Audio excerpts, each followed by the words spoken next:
Good morning, friends. Okay, this morning I'm making scones for the first time. So I'm using this discard recipe book that I get a lot of my recipes from. It's a Mia Wilson sourdough discard recipes book. Got it on Amazon. And the scones recipe calls for dry ingredients in one bowl and wet ingredients in another bowl. So I've whisked together my 2 cups of all-purpose flour, 1/3 cup of sugar, a tablespoon of baking powder, and 1/2 teaspoon of salt. And into that, I cubed up 1/2 cup of unsalted butter. So I'm going to take my pastry cutter and just cut that in. That'll take a little bit of time. And I've preheated my oven. And in the other bowl, I have 1/4 cup of heavy cream. And I'll need a little bit more for brushing on the top afterwards. And then I'll add 1 egg to that. And when that's combined, oh, I need a little vanilla too. Once that's combined, then I'll mix it into the dry ingredients. So I'm just gonna cut this in for another minute or two.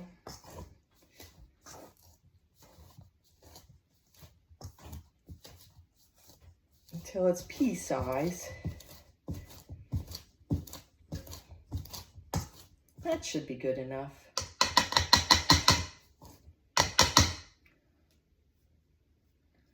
Take off any remaining butter that's on there. Okay, that'll work.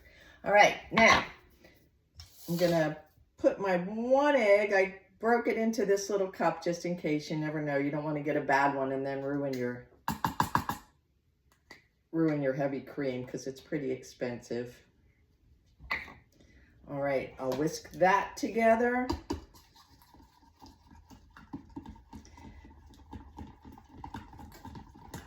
And let's see, it calls for some vanilla. Get off there. Stick that in there. And we need a teaspoon of vanilla. Let me grab that. I do make my own vanilla. As you can see, I keep it in a mason jar.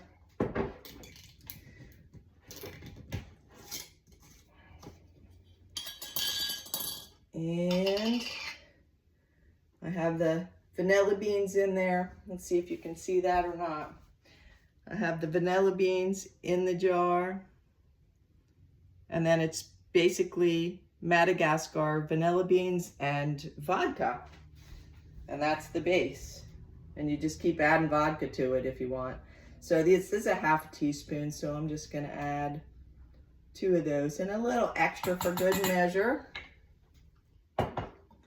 because the vanilla is real good.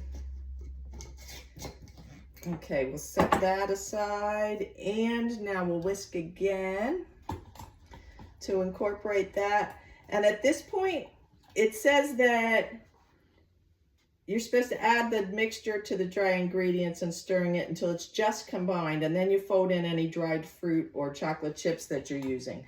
I've decided to add some cinnamon to this. I think I'm going to do like a cinnamon raisin bread kind of thing. So I'm going to put that in to my dry ingredients and whisk that together quickly before, I think a tablespoon will do. And before I add the wet ingredients, I'm just going to stir this together.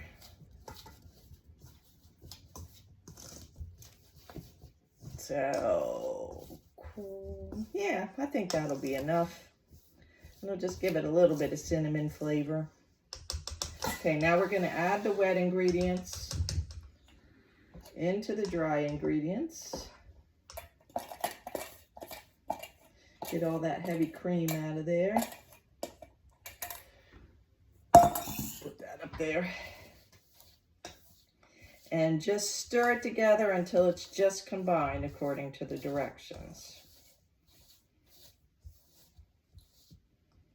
I've been told that these are delicious, so I needed to find out for myself.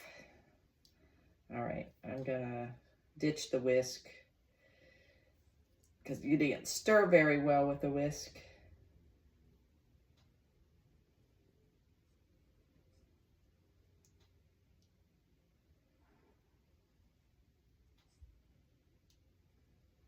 All right, good enough. Put that aside. And just gonna grab my little spatula. That way we can stir everything together. It seems pretty dry.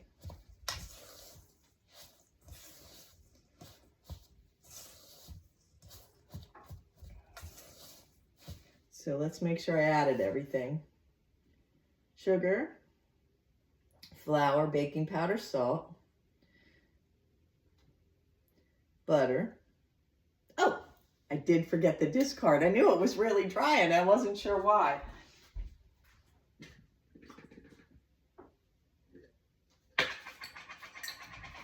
So I had the discard sitting over here in some warm water because it was supposed to be room temperature. So I'll dump that in. It's a cup of discard.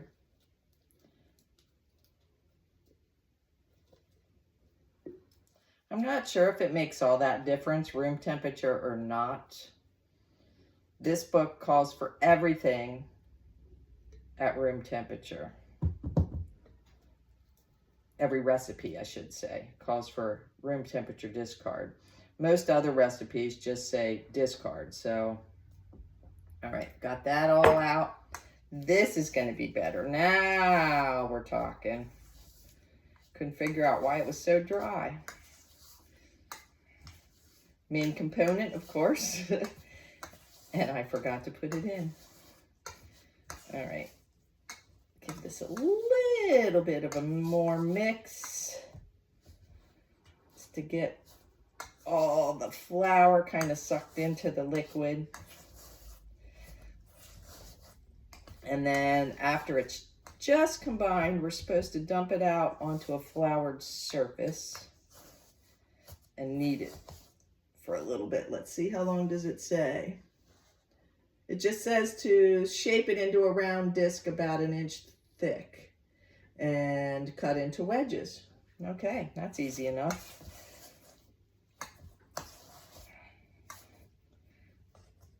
Okay. Get rid of this.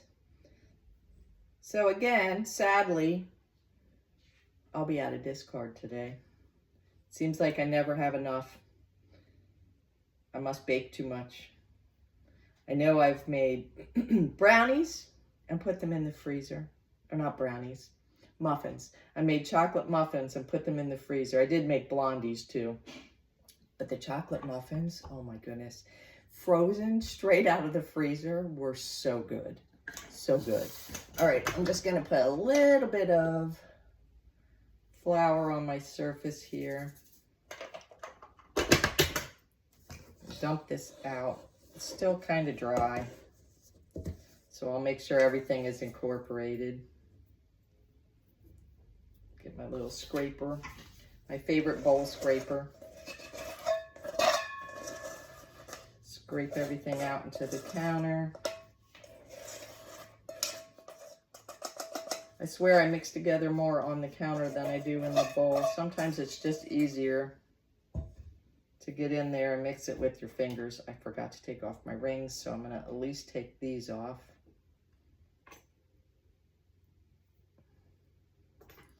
And we're just gonna squish it together. I think the cubed butter helps make everything stick together too.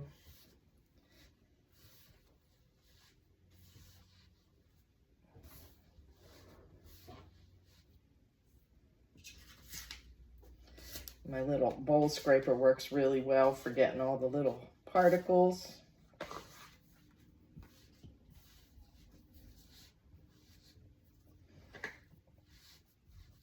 Just another minute until it's all combined.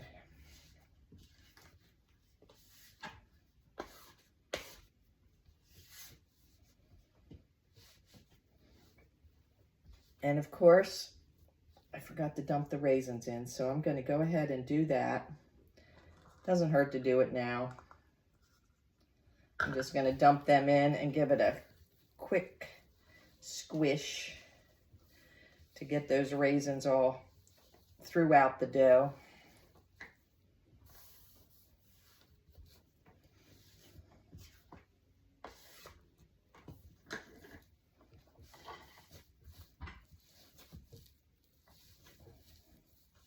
Okay, I think that'll do it.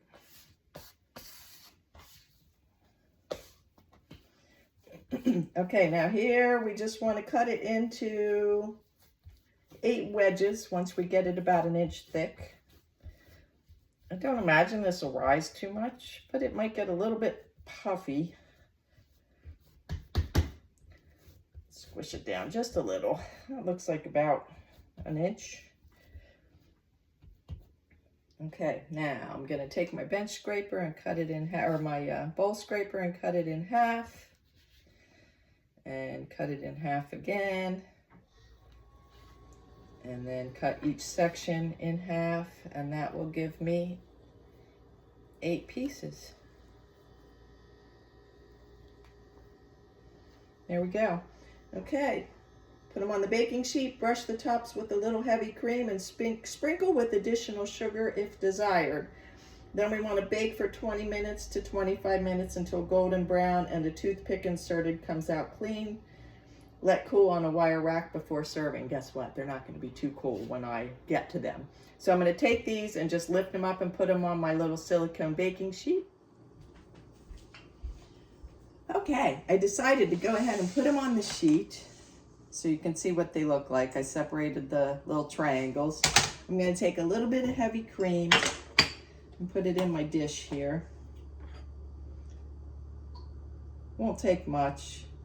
I just want to brush the tops of these little triangles with the heavy cream. Ooh, I'm glad I didn't really eat breakfast yet, so guess what I'm having for breakfast? Dribble this on the top of each of these little triangles. I've never put heavy cream on top of anything I was baking before. I guess it's kind of like the fat that you would have if you put butter on something.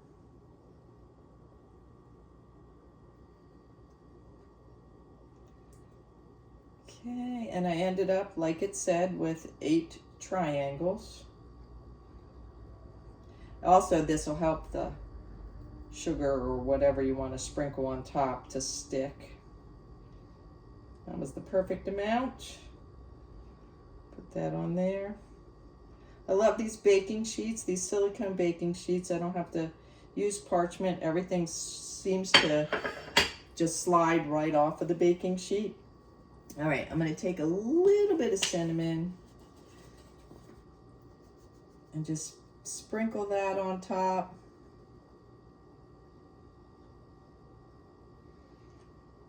Since I put cinnamon inside, this will be nice on the top. And that'll do it. I don't really want to put a lot of sugar on it, but I'm going to just put a little bit in my hand. And I'll just sprinkle a little bit of extra sugar on the top. That'll help give it a little bit of a crunchy crust on it.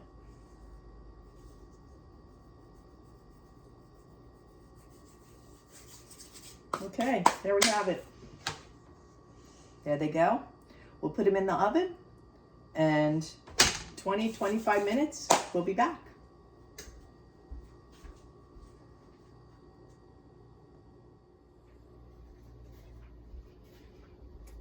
Okay, they're fresh out of the oven, all toasty on the top.